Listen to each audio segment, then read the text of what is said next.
When you think about what makes you keep coming back to fighting games, do you imagine a certain moment or interaction that swirls in your head over and over?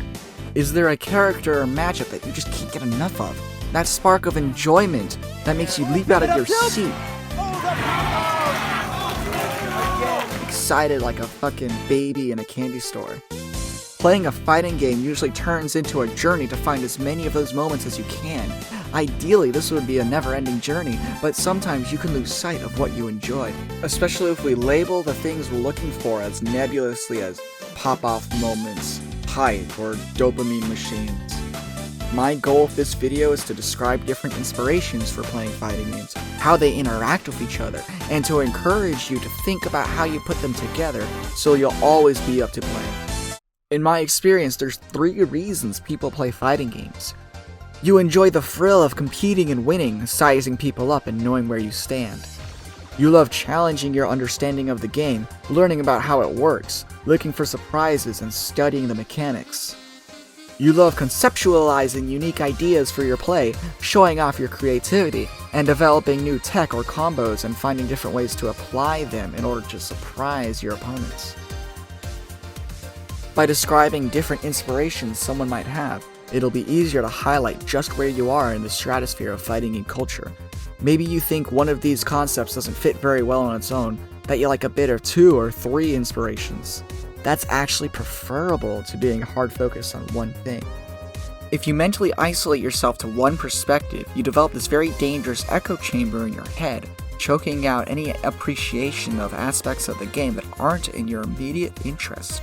This manifests in different toxicity styles depending on what it is that you're stuck in. It's not hard to imagine what someone who's too focused on winning can look like. The stereotypical tryhard who's wholly absorbed in the result of the match. Someone who takes the game so seriously that any indication that they don't know what they're doing can force them to fall apart. Without an engaged interest towards learning new ways to win and lose, or appreciating the creativity and audacity possible in the game, the competitor might get frustrated when results stagnate. Maybe you're so above and beyond everyone else online, for example, that the only place left to find consistent competition is in tournaments. But like a grown man in elementary school, having to confront the idea that there are people above you might seem terrifying, and you stay in your lane. In the same way, someone who's focused entirely on trying to show off their combo or tech that they've spent way too long practicing in training mode turns accomplishing that objective into their own form of winning. If they don't see anything inspiring or creative from their opponents either, who might just be allowed to autopilot and do basic shit in order to beat the goal the expressive player has, they can get discouraged and bored. The game might look lame and dumb, and they go off to do something else. They might disengage from the intellectual back and forth aspect of the game by fishing for their combo starter, and their neutral will suffer for it. Most interestingly, the player who only wants to learn can seem like what most people want to strive for, but I think focusing purely on learning is sheltering and leads to plateaus due to how that focus interacts with your skill level.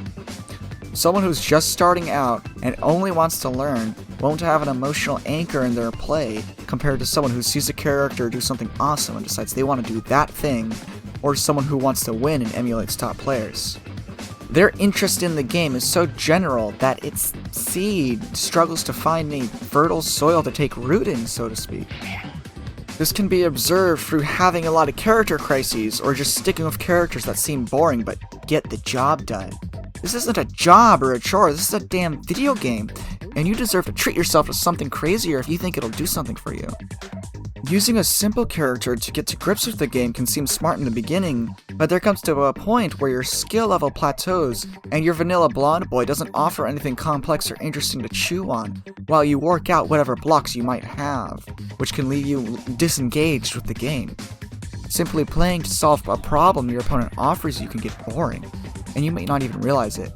This is why more people are just recommending new players to try whoever they think looks cool. Character loyalty is one strategy to stay interested in the game through expression. The tunnel-visioned learning player is capable of recognizing when they're struggling and what to do with the rational problems presented in the game to a degree. Their dilemma is a lack of experimentation outside of these rational problems, or an excessive commitment to a safe, smart playstyle. They might learn one correct way to play the game with a well-rounded character archetype and go fairly far, until they get lost and hit a plateau, like the gifted kid you went to middle school with 15 years ago, who you happened to meet the other day at Wendy's. Not that there's anything wrong with customer service work. God bless you, troopers. When someone gets lost with their play, the best thing to do is to pivot to something else in order to get a new perspective on their game. This can be anything from trying a new character that you always thought would be too difficult mechanically and creatively, to trying a new game with different mechanics entirely or gameplay themes, to trying to make an effort to talk to people in competitive environments about the theory of the game. There's a strong chance the best players will offer a completely different idea of how things work than you have. Neutral is. Yeah, neutral is. With this exploration, an identity beyond a vessel for numbers and heat maps will emerge, and the player will be met with a choice on where they want to go from there, whether they want to pursue competition or expression more definitively. That flexibility also forces adaptation from the other player in the short term, which offers the emergent gameplay the person most interested in learning is looking for in the first place. This flexibility and compounding growth applies to any combination of goals. That's why I think the best way to play fighting games is to dip your toes into two sources of inspiration at any given time, hopping between them as they resonate with you to manipulate your perspective into a position that's most conducive to a fun experience. None of these designations have to be set in stone. Maybe you want to focus primarily on learning and you want something to focus that learning towards. You can focus on learning how to win by going into tournaments or ranked, and putting yourself into situations where you're playing against new or better players to get those learning experiences. This player is interested in efficiency within the established meta of a fighting game. You're probably interested in the strongest characters, regardless of their playstyle or complexity. You want to learn how the best players already play the game and to perfect those concepts, figuring out how to make them better. You don't go to a new game because of a particular character or mechanic, but more so because of the unfamiliarity of the game in general. There's so much in a tag game versus a one-on-one game, for example, that you can't help but feel pulled back to when you are just starting to learn how fighting games work and you love it. Or you're more interested in playing against other players' expectations. You see conventional character design and strategies as a challenge to solve, and you gravitate towards characters with toolkits that you perceive as unusual within the game you play. You're someone who sees simple matchups as an opportunity to cause problems to play with your gimmicks, and you see complicated or unfamiliar matchups as problems to solve in a more traditional sense. You go to a new game because they have a character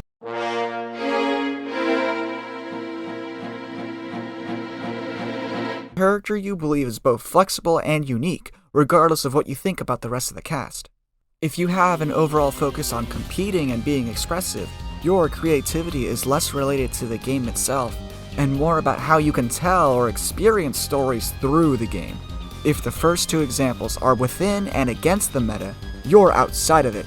The meta game, or post-meta game, if you will. You're generally interested in using the game as a tool to find new games to play, or opportunities, rather than playing the fighting game itself. You're the embodiment of, it's not about winning, it's about sending a message.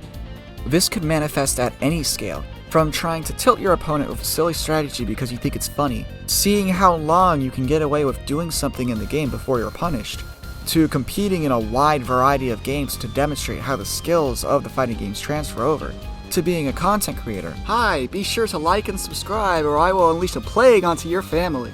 A long-term goal of this mindset could be to eventually carve out a place of your own in the FGC, promoting those new games that are coming out that the other players are looking at. In the short term, you could be just playing to hang out with the people who also happen to play it. Okay, that all sounds really big in scale and concept. Even the editing is starting to get bogged down while I'm overextending visually. Guys, I'm sorry. I'm getting a little carried away. Let's pivot into pivoting. How can you apply transitioning to and from these ideas on a smaller scale? Maybe a weak player doesn't give you a chance to learn in a traditional fashion. You just beat them too easily with your regular game plan like they're putty in your hands. By viewing that putty as an opportunity through a competitive and expressive mindset, you'll be in a mental position to try risky new things and potentially win with them. Let's say I decide to try to win by only whiff punishing pokes. I create that game outside of the immediate match that I described. That's my meta game.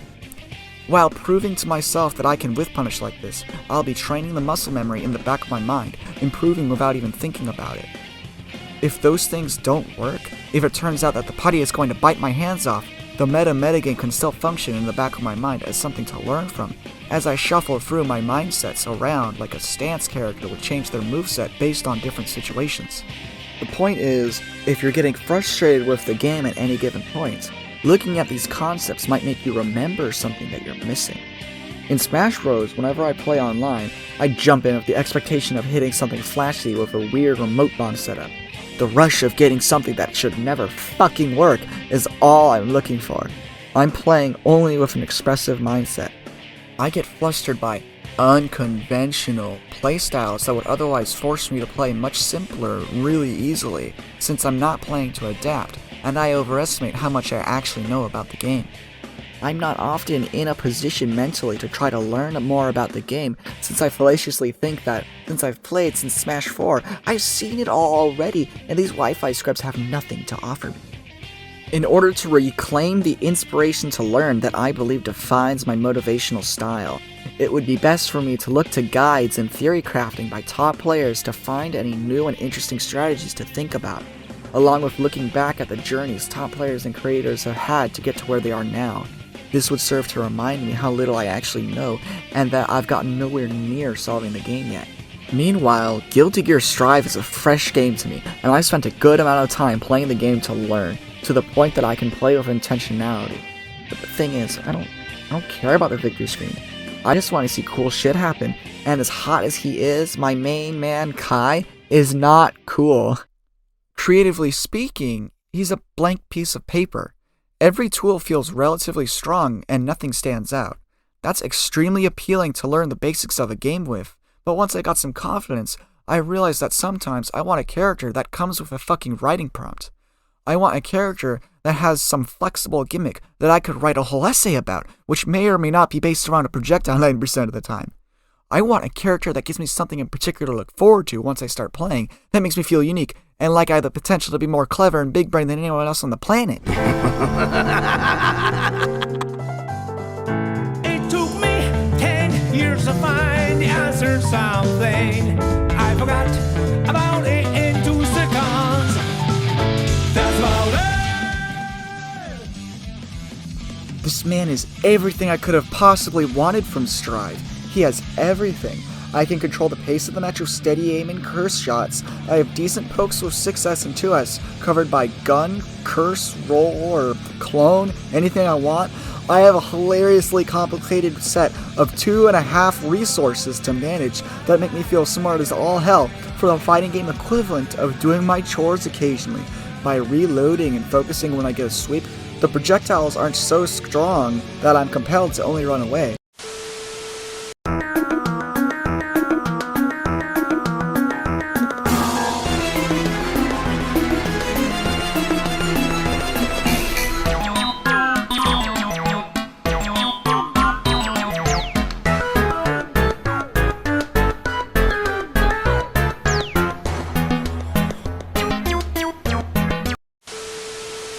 I feel like a wild trickster at any range who could pull something out of their ass at any moment, regardless of the distance.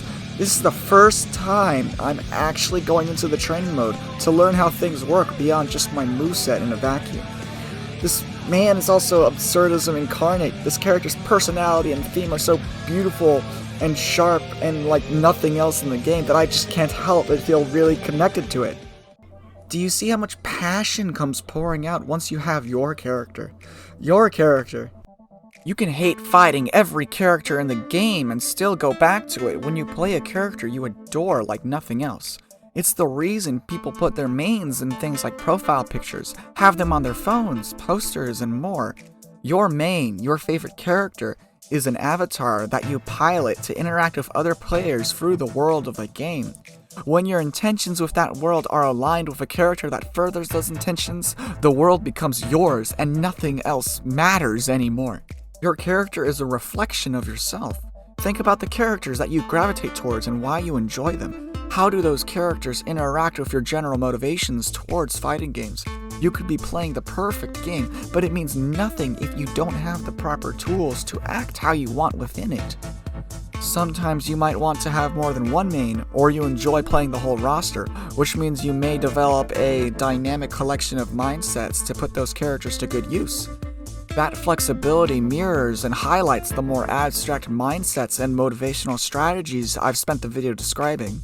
In the same way that someone might use a counterpick to get out of a bad matchup, trying to pivot your thinking in a new perspective can open you up to new opportunities. The key to applying all of this is to be critical and to ask yourself what you want going into a match, going into any activity, whether it's style, competition, or putting together the pieces of something bigger than any one session, and whether it's worth holding on to your immediate interests versus doing something else for the sake of managing your morale and frustration. Maybe there's more to what drives you than any combination of these three ideas. Things like a sense of duty, community, or other things that I can't even imagine might be things that inspire you to keep going in your life.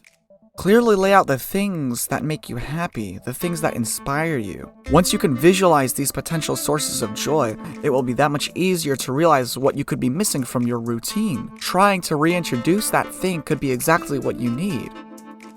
I'm hoping this concept is something you'll be able to apply anywhere you're struggling or lost in your life, not just in a fighting game. I'm not some sort of trained professional yet. This is just based on my own experiences and connections I'm making with those experiences. Take what you find helpful and leave the rest if you're not feeling confident about it.